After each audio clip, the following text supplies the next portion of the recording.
Michael Sohn's hands were shaking so badly that he could barely keep his fingers on the console, and the emergency alarms had been screaming for 3 straight hours without stopping. The Violari frontier was falling apart, colony after colony swallowed by the Cavrothi hive swarm, and nobody in the entire galactic concord seemed to have any idea how to stop it. He was 26 years old, a junior attaché who had been given this post because it was supposed to be quiet and boring, a place where nothing ever happened. Now he was watching entire worlds go dark on his display screen, millions of lives blinking out like candles in a storm, and his superior officers were either dead or unreachable. The authorization had come down from the Violari High Council itself. Activate any and all mutual defense treaties currently listed as active in the Concord archives. Do it now. Do it fast. Do not wait for confirmation.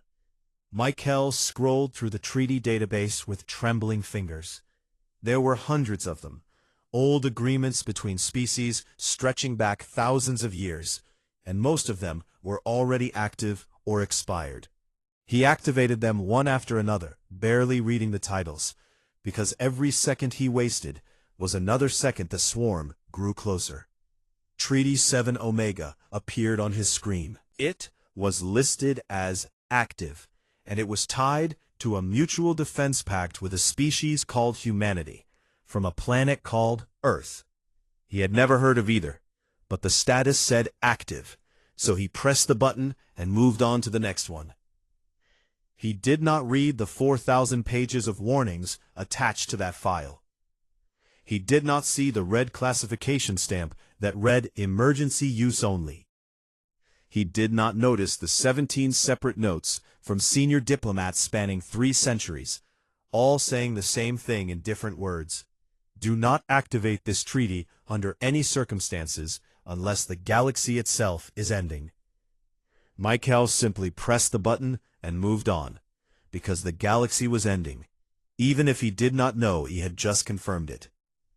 6,000 light-years away, in the Concord's central governance station, orbiting a dead neutron star, Ambassador Phile Ron-Essie felt the notification hit her neural link like a blade of ice pushed directly into her brain.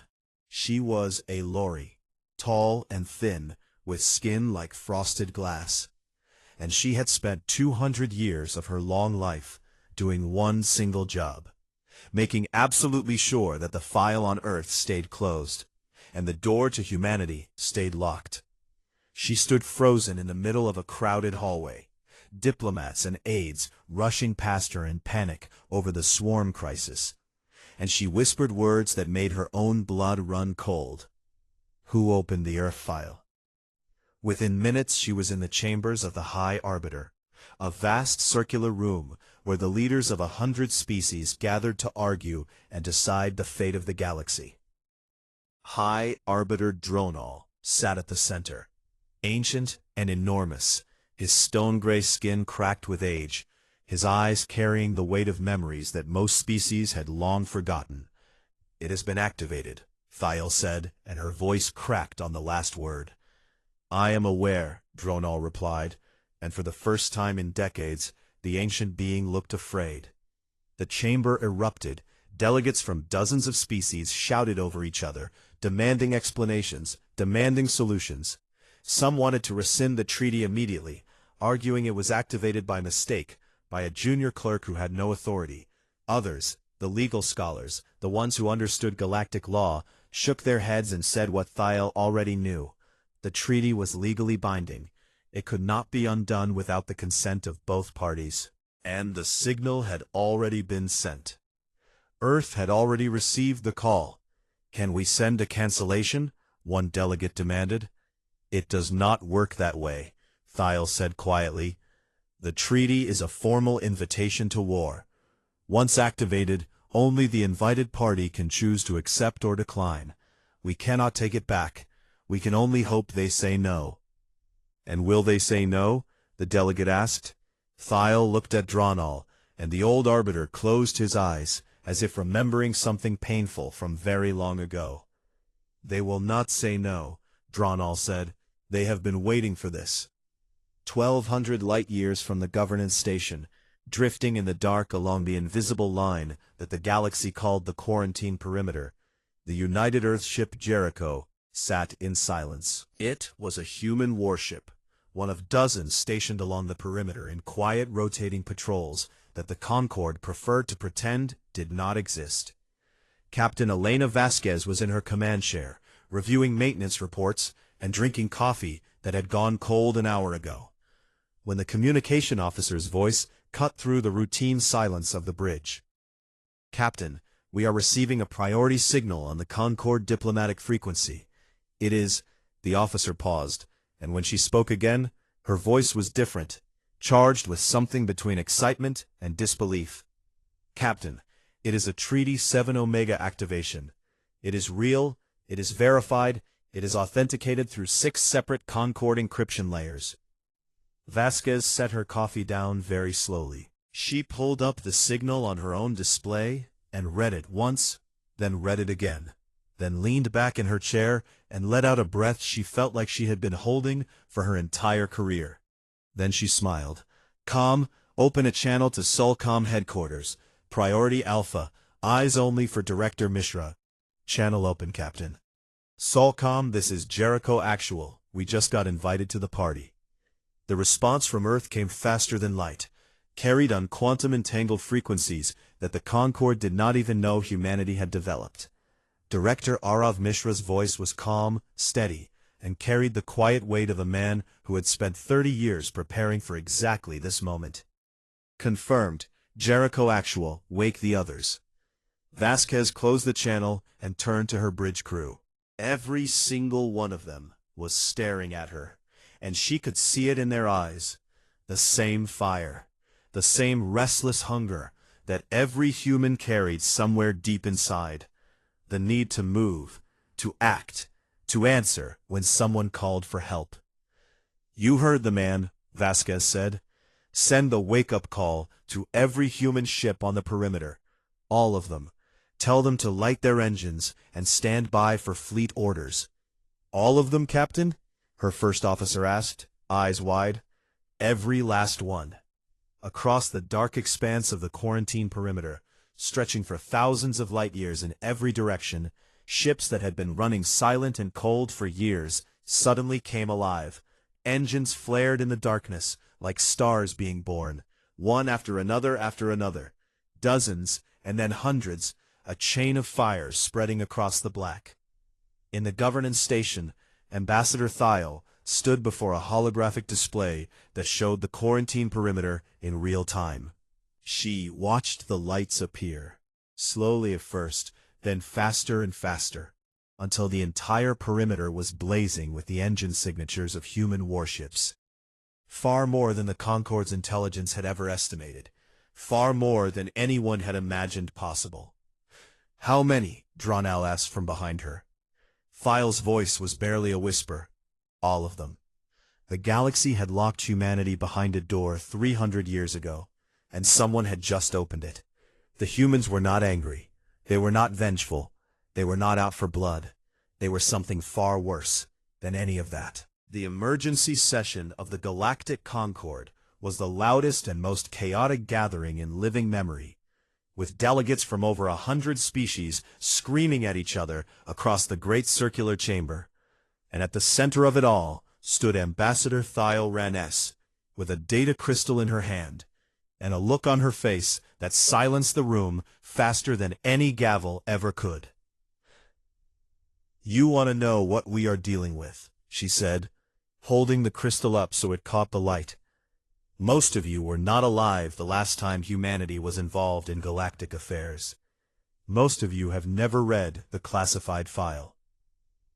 You know them only as a name in an old archive, a species behind a quarantine line, a footnote in a treaty you were told never to touch." She placed the crystal into the central projector, and the chamber's holographic display came alive with records that have been sealed for nearly 3 centuries. It is time you understood why that treaty existed, and why every single one of my predecessors begged the galaxy to never activate it. The records began with first contact, roughly 300 years ago. A Concorde survey ship had discovered a small blue planet orbiting an unremarkable yellow star in an outer spiral arm. A world teeming with life, inhabited by a species that had only recently begun reaching beyond its own atmosphere.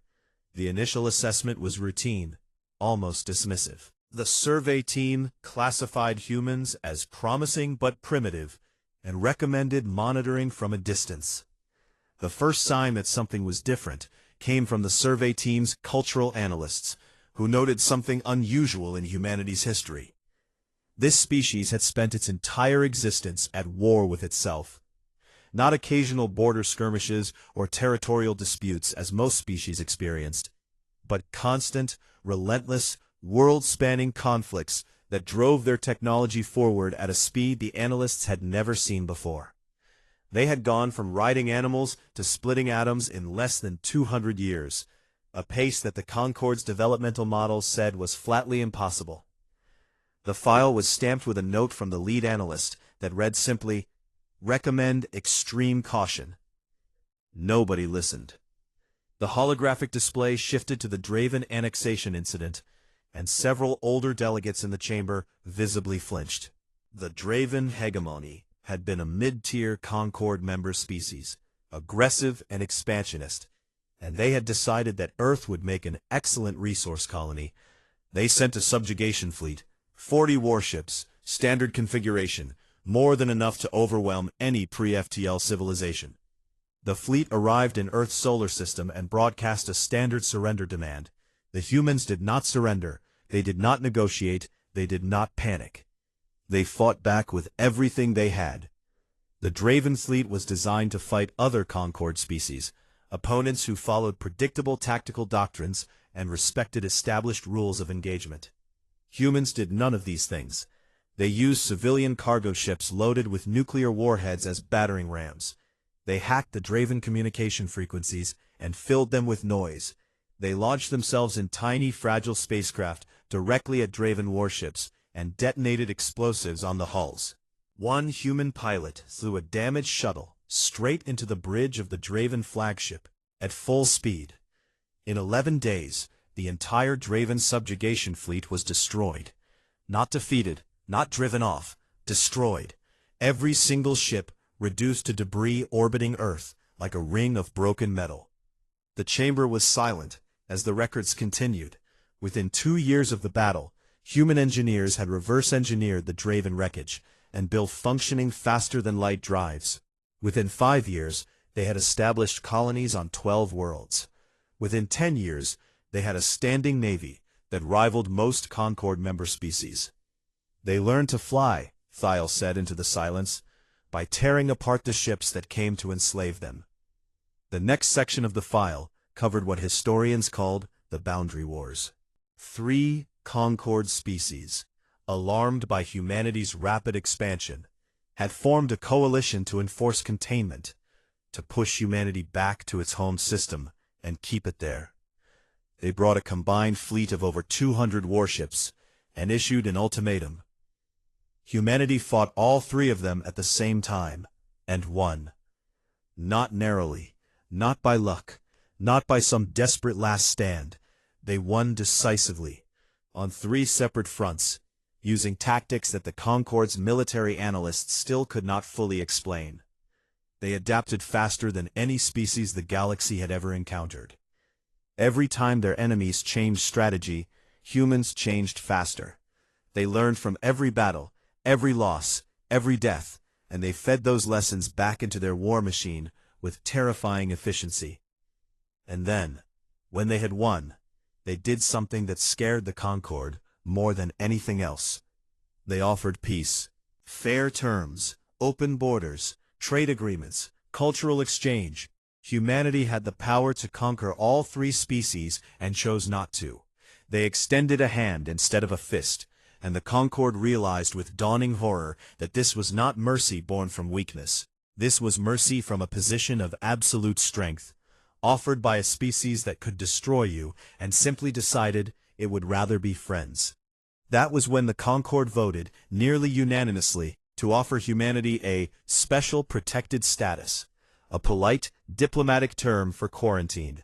Earth was given a generous territory, exclusive development rights, and a seat at the table that it was quietly discouraged from ever actually using.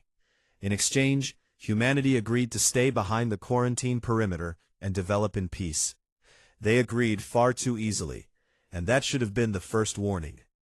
For 300 years, the Concord monitored Earth from a distance, and what they saw made them increasingly uneasy. Human technology did not plateau the way other species' technology did. It kept accelerating. Every decade brought breakthroughs that should have taken centuries. Their population grew, their industry expanded, their military, though officially defensive, became something that the Concord's intelligence agencies could not fully measure. The file ended with a final note, written by File herself 60 years ago. We did not contain humanity. We gave them a quiet room in which to prepare. Whatever they are building behind that perimeter, we are not ready for it. I recommend that Treaty 7 Omega be reclassified from active to sealed, and that all references to it be removed from standard archives. That recommendation had been approved. The treaty had been hidden, and it had stayed hidden until a terrified junior attaché scrolled past the warnings and pressed a button. 12,000 light-years away, on Earth itself, Director Arav Mishra stood before an assembly of the most powerful military and political leaders humanity had to offer. The room was deep underground, carved into the bedrock beneath the Himalayas, and it hummed with the quiet energy of systems that had been maintained and upgraded for 3 centuries in anticipation of exactly this day. Mishra was not a tall man, not an imposing one. He was calm and precise, with gray at his temples and steady hands that had never trembled in crisis. He looked out at the assembled leaders and spoke in a voice that carried absolute certainty. 300 years ago, the galaxy locked us in a room and told us to sit quietly. We sat quietly. We also spent every single day of those 300 years building. Now, they have asked for our help. Let us show them what we built. Dr. Lian Zhao, Solcom's chief strategist, took the podium next. She pulled up a holographic display of the Kavrathi hive swarm, a biological superorganism that consumed entire worlds. Trillions of individual drones connected to a central intelligence, spreading across the galaxy like a living plague. The Concord has been losing because they fight defensively, Zhao said. They retreat, they evacuate, they form lines and hold them until the swarm overwhelms them. They are fighting a fire by backing away from it. Our plan is different. We go straight for the heart. We find the brain of this thing, and we kill it. The mobilization order went out within the hour, and across Earth's territory, behind the quarantine perimeter where no Concord sensor could reach, the true scale of humanity's preparation revealed itself. Shipyards that stretched across entire asteroid belts lit up. Fleets that had been built in secret, maintained in silence, crewed by generations of soldiers who trained for a war they were told might never come. All of it came alive at once. The Concord's intelligence estimates on human military capacity had been wrong by a factor of 12. Back in the governance station, Mikel Sohn, the young attaché who had started all of this with a single button press, stood at a viewport watching the long-range sensor display. Human ships were appearing on the galactic map, more and more of them, streaming out from behind the quarantine perimeter in formations that blotted out the stars. A senior diplomat stood beside him, old and tired, watching the same display with an expression that was equal parts awe and dread. "Do you understand now, boy?" the old diplomat said quietly. "That file was not sealed to protect us from them. It was sealed because if anyone ever read it, they would realize the truth. We were never the dominant species in this galaxy. We were just the ones they allowed to pretend." The human fleet arrived at the Valari frontier like a thunderstorm rolling across an open plain. Silent at first, just a darkening of the sensor screens, and then suddenly there, massive and unavoidable, and filling every scanner display in the combined Concorde staging area, with more signatures than anyone had ever seen in one place. War Leader Thovan of the Krithani stood on the command bridge of his flagship and watched the human ships emerge from faster-than-light travel, one formation after another, dropping out of the void in perfect synchronization, and he felt something he had not felt in a very long time. He felt small. The Krithani were the galaxy's warrior caste, had been for over 4,000 years. They were massive reptilian beings, 8 feet tall, armored with natural bone plating, bred and trained for combat since birth. Every species in the Concorde acknowledged them as the finest soldiers in known space, and Thovan was the best of them. Decorated, feared, undefeated in 17 separate campaigns. He had expected the humans to arrive with a modest fleet, perhaps a few dozen ships, eager and undisciplined, the way all young species fought their first galactic war. What he saw instead made his jaw tighten with an emotion he refused to name. The human warships did not look like anything the Concorde had ever built. Where Concorde vessels were smooth and elegant, designed as much for diplomacy as for battle, the human ships were brutal. They were angular and thick-hulled, covered in weapon mounts and armor plating, built by a species that had looked at the stars and decided that the universe was something you needed to be armed against. Every single one of them bristled with systems that Tovan's tactical officers could not identify. And there were hundreds of them. Heavy cruisers, destroyers, carriers, and at the center of the formation, a flagship so large it cast a shadow on the Concorde's sensor grid. Fleet Admiral Kofi Asante hailed the Concorde staging area from the bridge of that flagship, and his face appeared on Tovan's display. A human male, dark-skinned and broad-shouldered, with eyes that carried the calm confidence of someone who had spent his entire life preparing for exactly this moment. Tovan agreed to a face-to-face meeting, because refusing would have been cowardly, and the Krithani were never cowards. But when Asante came aboard his flagship with a small escort, Thovan made sure to stand at his full towering height and let his natural armor catch the light. Asante was not impressed. He was not intimidated. He was polite and professional and completely unbothered by the fact that the alien across from him could have torn him in half with bare hands. And somehow, that made Thovan more uneasy than any show of force ever could have. "What do you propose instead, human?" "We stop defending and start attacking." Dr. Lin Zhao, standing at Asante's side, expanded the star map to show the swarm's territory, a vast, dark stain spreading across the galactic arm like a disease. She pointed to clusters deep within the occupied zone, biological nodes that served as coordination centers for the swarm's hive intelligence. These are bionode clusters. They are how the swarm thinks and communicates. Destroy enough of them, and the swarm loses the ability to coordinate its attacks. The war stops being a war and becomes an extermination of mindless animals. Thovan stared at the map.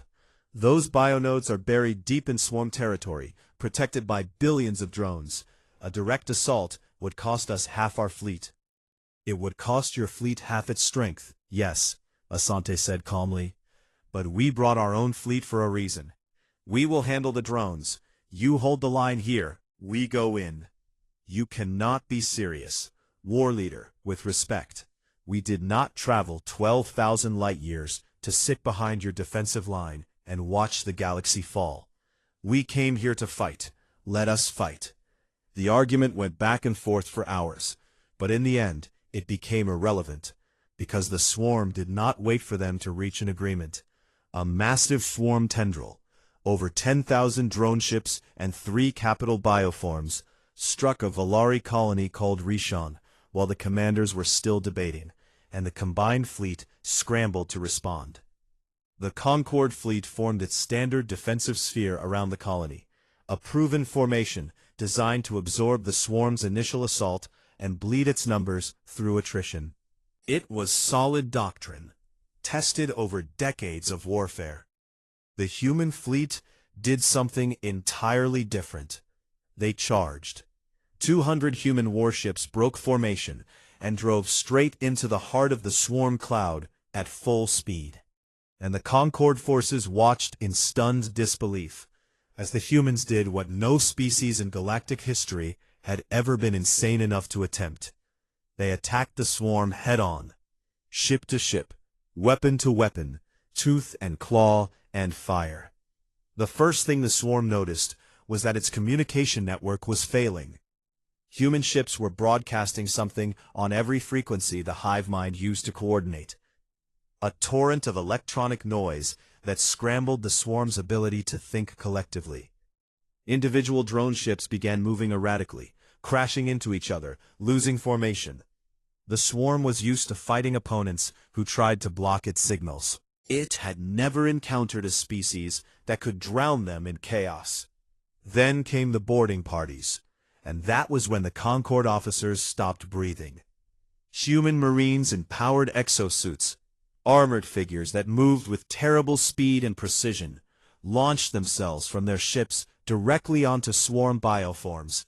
They breached the organic hulls with cutting charges, forced their way inside the living ships, and tore them apart from within. Nobody had ever boarded a swarm vessel. The very idea was considered suicidal madness. The humans did it dozens of times in the first hour alone.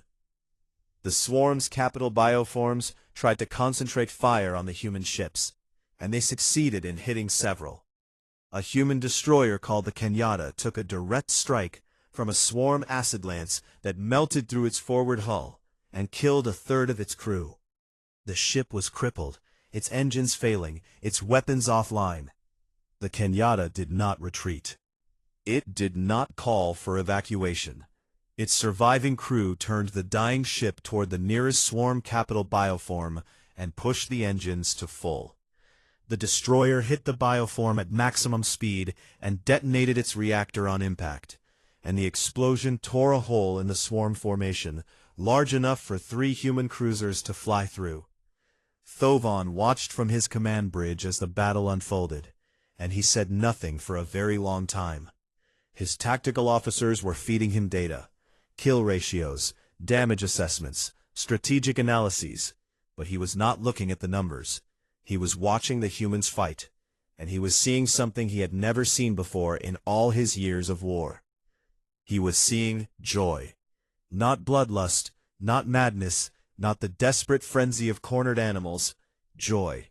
The humans were doing what they were made to do, what 300 years of quarantine had denied them, and they were magnificent at it.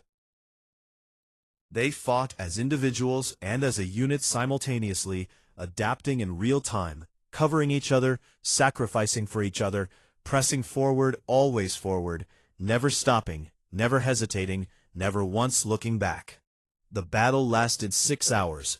The swarm tendril that the Concorde's models predicted would take weeks to defeat and cost dozens of ships was annihilated before the Concorde's reserve fleet even arrived at the staging point. 10,000 swarm drones and 3 capital bioforms reduced to drifting organic debris. Human losses were 11 ships destroyed and 31 damaged, heavy by human standards, acceptable by the calculus of war they had practiced among themselves for millennia.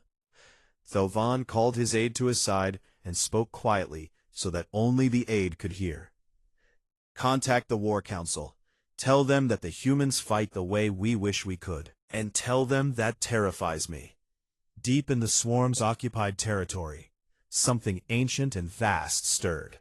The hive voice, the semi-sentient intelligence that guided the Kavrathi species, processed the data from the battle at Rishan and encountered something new, a category of threat it had never registered before in its million years of existence.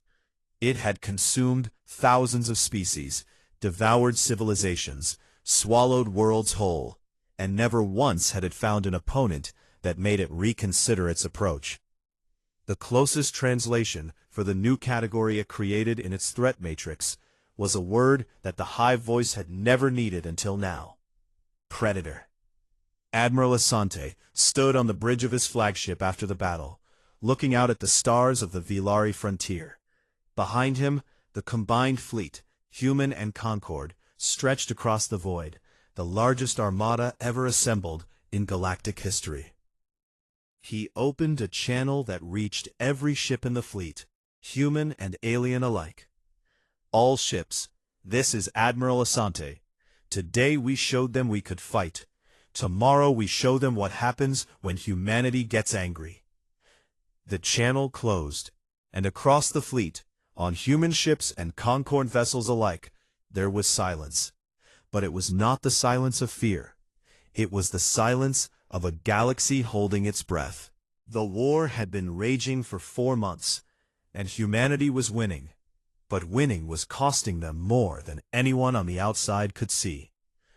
The combined fleet had pushed deep into swarm territory, burning through bionode clusters one after another, severing the tendrils of the Hive Voice's control network piece by piece. Every victory weakened the swarm's coordination, turned organized assaults into scattered chaos, and liberated systems that had been consumed decades ago. The Concord celebrated each advance as if the war was already over. The humans did not celebrate. They counted their dead. 47 ships lost, over 8,000 soldiers killed, names that scrolled across memorial screens in every human vessel, names that were spoken aloud at the end of every duty shift in a tradition older than anyone could remember. You say the names so the universe knows they mattered. It had studied humanity the way humanity studied everything else, by learning from every engagement, cataloging every tactic, analyzing every weakness, and it had found one. Humans were devastating in offense, but they cared too deeply about each other. A swarm drone was expendable, one of trillions, meaningless. A human was irreplaceable to other humans, and that grief slowed them down, made them cautious, made them hesitate at exactly the wrong moments. The swarm began targeting human ships specifically, ignoring Concord vessels entirely, throwing everything it had at the species it had identified as the true threat. Ambushes in hyperspace corridors, suicide swarms that overwhelmed point defenses through sheer numbers, biological weapons designed to eat through human hull alloys. The Hive Voice was learning, and it was learning fast. Back on Earth, Director Mishra sat in his underground command center and stared at casualty reports that grew longer every day. The Concord's political leadership had begun pressuring humanity to slow down, to consolidate gains, to fall back to defensive positions, and hold what they had taken. Mishra's response was delivered to the Concord Council through Ambassador Thiel, and it was exactly 4 sentences long. You called us because your way was not working. You do not get to tell us how to fight. We will finish this war on our terms. The only question is whether you will help or stand aside. Dr. Lian Zhao had been working without sleep for 3 days when she finally found what she was looking for: the swarm's critical weakness, buried in data from 100 engagements, hidden behind layers of biological complexity that had fooled every Concord scientist for decades. The primal node, deep beneath the surface of the Kavrathi homeworld, a planet-sized biological superorganism in the heart of swarm territory. There existed the original intelligence, the first mind, the seed from which the entire Hive Voice had grown over 1,000,000 years. Every bionode cluster in the galaxy was an extension of this single consciousness. Every drone, every capital bioform, every tendril of the swarm was connected to it through a network of quantum biological signals that spanned the stars. Kill the primal node, and the network dies. Trillions of drones become mindless animals, dangerous but directionless, incapable of coordinated action. The war ends not with a slow grinding campaign across 1,000 systems, but with a single strike at the heart. The problem was the Kavrathi homeworld itself. It was not a planet anymore, not in any traditional sense. It was a living fortress, wrapped in a defense network of billions of drones, its surface a shifting organic landscape of acid seas and razor-sharp biostructures, its atmosphere toxic to every known species. No fleet in history could fight through those defenses, and no ground force could survive on that surface long enough to reach the primal node buried miles beneath it. Admiral Asante proposed Operation Threshold, and when he laid out the plan in the war room, even the humans in the room went quiet. The fleet would attack the homeworld head-on, a full frontal assault designed to draw the planetary defenses outward and create a gap. Through that gap, a single stealth transport would deliver a ground team to the planet's surface.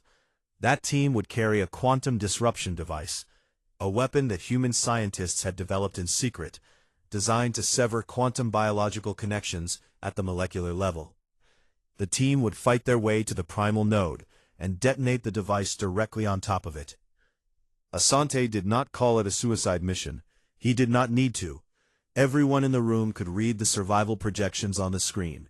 Less than 4%. Sergeant Major Priya Okonkwo was the first to volunteer.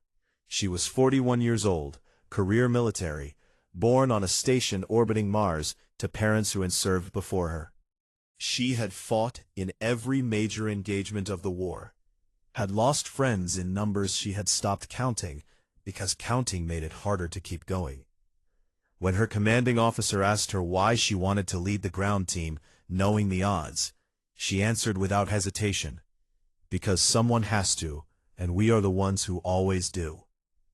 Ambassador Thiel Ranes had been embedded with the human fleet for weeks now, observing and reporting back to the Concord Council.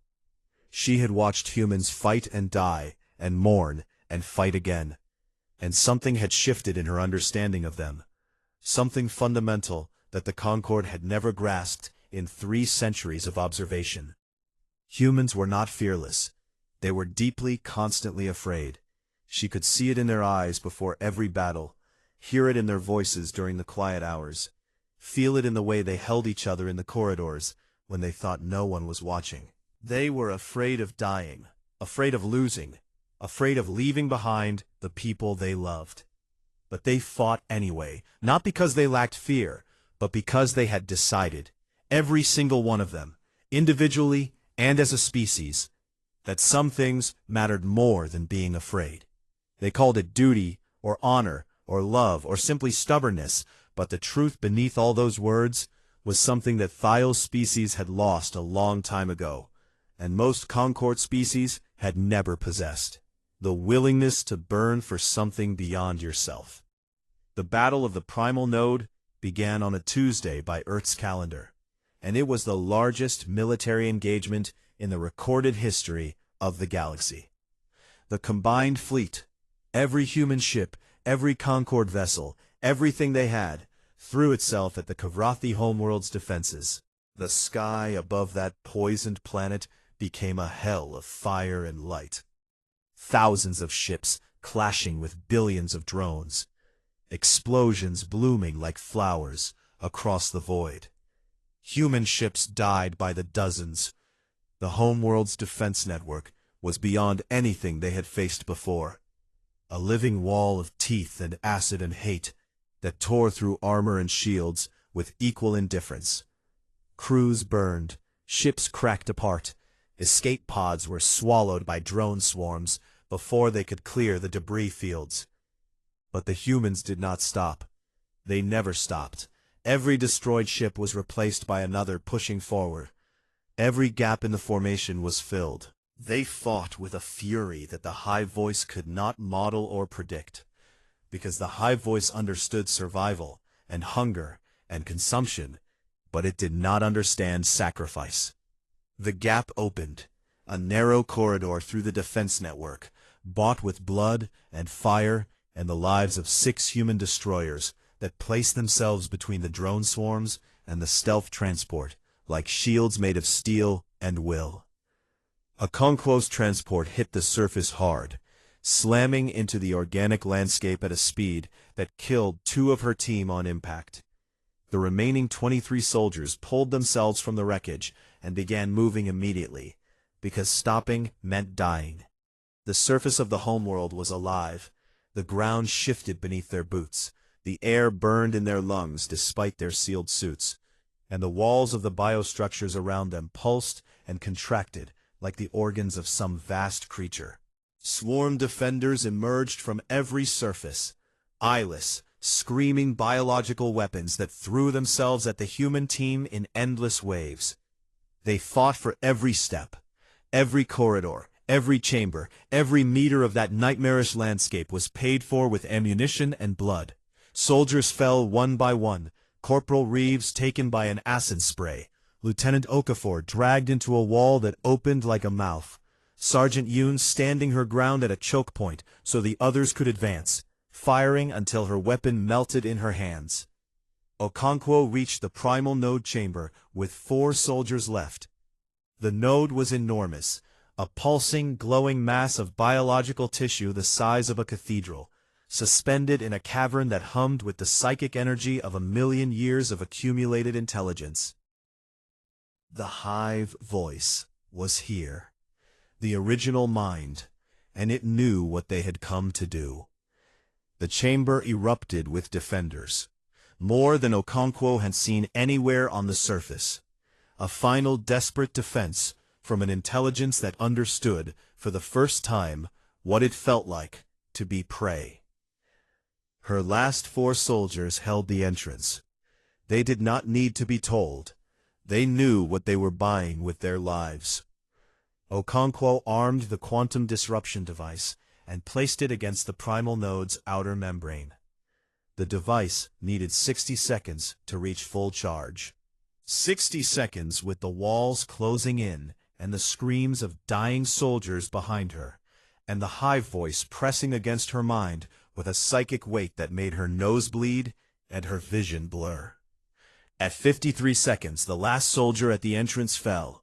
At 58 seconds, the defenders reached her.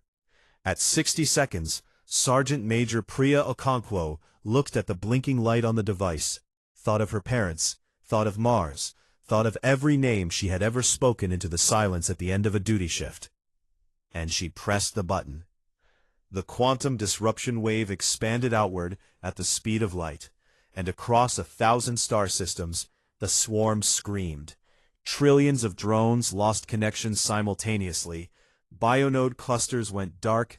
Capital bioforms seized and convulsed and died. The Hive voice, ancient, vast, a mind that had consumed civilizations, shrieked across every psychic frequency in the galaxy. And then it went silent. Thiel was on the flagship when it happened. She felt the psychic shockwave pass through her like a cold wind, and she watched the tactical display as the swarm simply stopped. Everywhere, all at once, a galaxy-spanning organism reduced to mindless, drifting biomass in the space of a heartbeat. She wept, not from relief, not from joy. She wept because the species her people had locked away and feared and forgotten had just sacrificed thousands of their own to save a galaxy that had never once said thank you. Across the human fleet, in a tradition that stretched back to the very first wars on the very first human battlefields, every ship fell silent. And then, from every vessel, a single transmission, one voice from each ship speaking in unison, carried across every communication channel in the fleet. Her name, spoken once, so the universe would remember. Then silence. Then the war was over. 6 months after the swarm fell silent, the galaxy was still learning how to breathe again.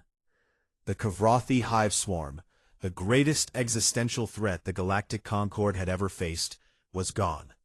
Not defeated in the way that wars usually ended, with treaties and borders and lingering resentments, but simply erased. Without the primal node, the trillions of swarm organisms that had terrorized the galaxy for centuries had become nothing more than mindless biological debris, drifting through space, or decaying on the surfaces of worlds they had once consumed. Cleanup crews from a dozen species were still sweeping the frontier, burning the remnants, reclaiming the dead worlds piece by piece. The Velari were rebuilding, slowly, painfully, but rebuilding. Of the 37 colony worlds they had lost, 11 were already showing signs of recovery as terraforming teams worked to undo the biological damage the swarm had left behind. The refugees were coming home, and for the first time in years, Velari children were being born on Velari soil instead of in the crowded holds of evacuation ships. The Concord itself was fractured in ways that would take decades to heal. The war had exposed every weakness in the alliance: the bureaucratic paralysis, the political cowardice, the willingness to sacrifice entire species rather than make difficult decisions. Old alliances had shattered and new ones had formed in the heat of battle, and the political landscape of the galaxy would never look the same. But the question that hung over everything, the question that every delegate and diplomat and military leader whispered about in private corridors and closed chambers, was the simplest one of all. What do we do about Earth? The Grand Diplomatic Summit was convened at the Concord Governance Station, and for the first time in 300 years, a human head of state was in attendance. Chancellor Yumi Tanaka arrived aboard a single diplomatic vessel, unescorted, without warships or guards, or any display of military power. It was a deliberate choice, and every species in the chamber understood exactly what it meant. Humanity did not need to show its strength. Everyone already knew. The chamber was full to capacity, over 100 species represented, thousands of delegates, every seat filled, every gallery packed. The air hummed with translators working in real time across dozens of languages, and beneath the diplomatic formality there was an electric tension that made the walls feel like they were closing in. 3 factions had emerged in the weeks before the summit, and their positions were already well known. The first faction, led by several of the elder species who had lived through the boundary wars, wanted to reinstate the quarantine. Humanity had proven itself even more dangerous than the old files suggested. Their military was larger than anyone had estimated, their technology more advanced, their willingness to fight more absolute. Letting them loose in the galaxy was an invitation to eventual domination, whether humans intended it or not. The second faction argued for full integration. Humanity had earned its place. They had bled and died to save a galaxy that had locked them away for 3 centuries, and denying them membership now would be not only ungrateful, but deeply foolish. You do not lock your saviors back in a cage and expect them to come the next time you call. The third faction was the one that surprised everyone. The Crithani, led by war leader Thovan himself, who had traveled to the summit to formally petition for a permanent military alliance with Earth. The galaxy's oldest warrior species had found something in humanity that they had been searching for since before most Concord members had achieved spaceflight. A kindred spirit, a species that understood war not as a failure of diplomacy, but as a fundamental expression of will. Thovan took the floor first, because the Crithani did not believe in waiting their turn. He was enormous, even by his own species standards, his natural bone armor scarred from decades of combat, and when he spoke, his voice filled the chamber like rolling thunder. I have fought 17 campaigns across this galaxy. I have faced enemies that would make most of you weep with terror. I have seen courage and cowardice in equal measure from species that claim to be warriors. And I tell you now, before this entire assembly, that humanity is the finest fighting force this galaxy has ever produced. Not because they are the strongest, or the fastest, or the most advanced, but because they choose to fight when they do not have to. They came to our war, bled in our war, died in our war, and they did it not for territory, or power, or revenge, but because someone asked for help, and they could not say no. He paused, and the silence in the chamber was absolute. If you vote to lock them away again, You are not protecting the galaxy. You are proving that you do not deserve their protection." The debate raged for hours after that. Delegates argued and shouted and pleaded their cases with varying degrees of eloquence and desperation. The elder species warned of humanity's potential for domination. The younger species pointed out that humanity had already demonstrated more restraint than most Concord members had shown in their own histories. Legal scholars dissected the terms of Treaty 7 Omega and argued about precedent and jurisdiction until even the translators struggled to keep up. And then Ambassador Thiel Reness asked for the floor, and the chamber went quiet again, because everyone knew who she was and what she had spent her life doing. She stood at the central podium, tall and pale, her translucent skin flickering with the bioluminescent patterns that her species used to express deep emotion. She did not bring notes or data or legal arguments. She brought something far more dangerous. She brought the truth. "I have spent 200 years of my life ensuring that the door to Earth stayed locked," she said. "I wrote the recommendations that sealed their file. I authored the warnings that were attached to Treaty 7 Omega. I was the galaxy's jailer. And I believed with absolute conviction that I was protecting the Concord from a species that would destroy everything we had built." She paused, and her skin patterns shifted to deep blue, the Aelori expression for shame. "I was wrong. I was not protecting the galaxy from humanity. I was protecting the galaxy from its own inadequacy. We locked them away because they reminded us of everything we had lost: the fire, the conviction, the willingness to sacrifice for something greater than survival. We became comfortable and cautious and afraid, and when we looked at humanity, we saw everything we used to be and could no longer face." She turned slowly, looking at every section of the chamber. "I was embedded with their fleet during the war. I watched them fight, and I watched them die. I stood beside them as they spoke the names of their dead into the silence, one by one, because they believe that the universe should remember every life it takes.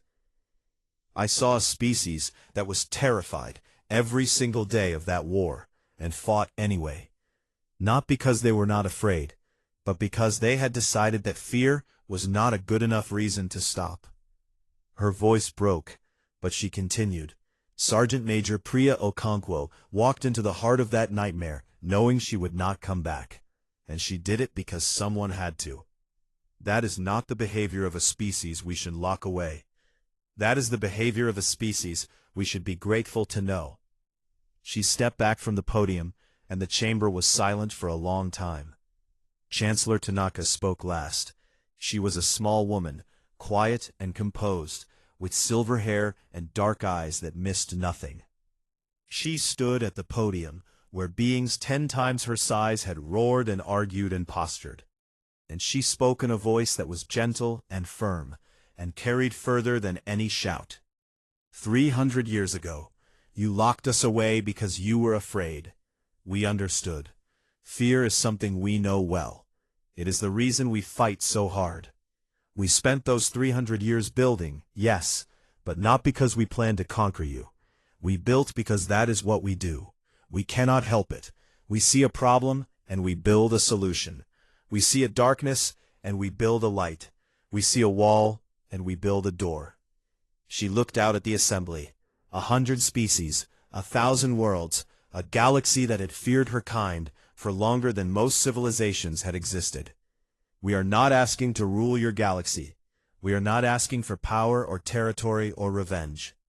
We are asking to be part of it, not as your weapon, not as your emergency, as your neighbors." The vote was called, and it was not close. The quarantine was dissolved by a margin so overwhelming that the archivists who recorded it would later note that only 3 species voted against, and 2 of those changed their votes before the final tally was sealed. Earth was granted full membership in the Galactic Concord. Michael Sohn, the junior attaché who had started everything with a single panicked button press 4 months and a galactic war ago, was given the task of updating Earth's file in the Concord archives. It was a clerical job, the kind of thing that should have taken 5 minutes, but Michael sat at his terminal for over an hour, staring at the blank classification field where emergency use only had once been written. He thought about the war. He thought about the ships that had lit up across the quarantine perimeter, like stars being born. He thought about Okonkwo, and the thousands like her who had given everything for a galaxy that had never asked their names. Then he typed, "Classification Ally. Full integration, full rights, full partnership. Previous classification revoked by unanimous vote." He paused, then added a personal note at the bottom, something that was technically against protocol, but that he did not care about anymore. They were never the emergency. They were the answer. We were just too afraid to ask. He saved the file, closed the terminal, and went to find something to eat. It had been a long 4 months. Far away in the quiet dark of deep space, Captain Elena Vasquez sat in the command chair of the UES Jericho.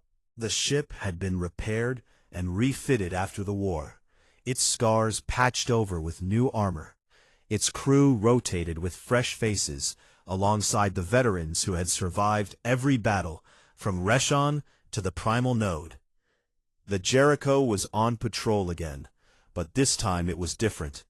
This time it flew alongside Concord ships, Krathani warships, and Volari scouts, and vessels from a dozen other species, a joint fleet that would have been unthinkable a year ago.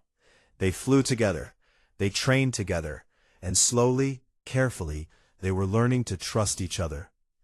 Vasquez pulled up the navigation display and saw the old quarantine perimeter marked on the star chart, a dotted line that stretched across the galaxy, the invisible wall that had kept humanity contained for 3 centuries. It was still marked on the maps, but it no longer meant anything. It was a relic, a reminder, a scar that would fade with time. The Jericho approached the line at cruising speed. Vasquez did not slow down. She did not pause or mark the moment or make a speech. She simply flew through it, the same way she would fly through any other patch of empty space. Because that was all it was now, empty space. Behind her, the crew went about their duties. Ahead of her, the stars stretched out in every direction, open and vast and full of possibility. And somewhere out there, on 100 different worlds, in 1,000 different languages, beings who had once feared humanity were learning a new word for them. Not weapon, not emergency, not threat. Neighbor. The stars did not care about borders, or quarantines, or the petty fears of the species that lived among them. The stars simply burned, the way they always had, the way they always would, and now for the first time in 300 years, humanity burned with them, free and bright and uncontained. The universe had never been so interesting.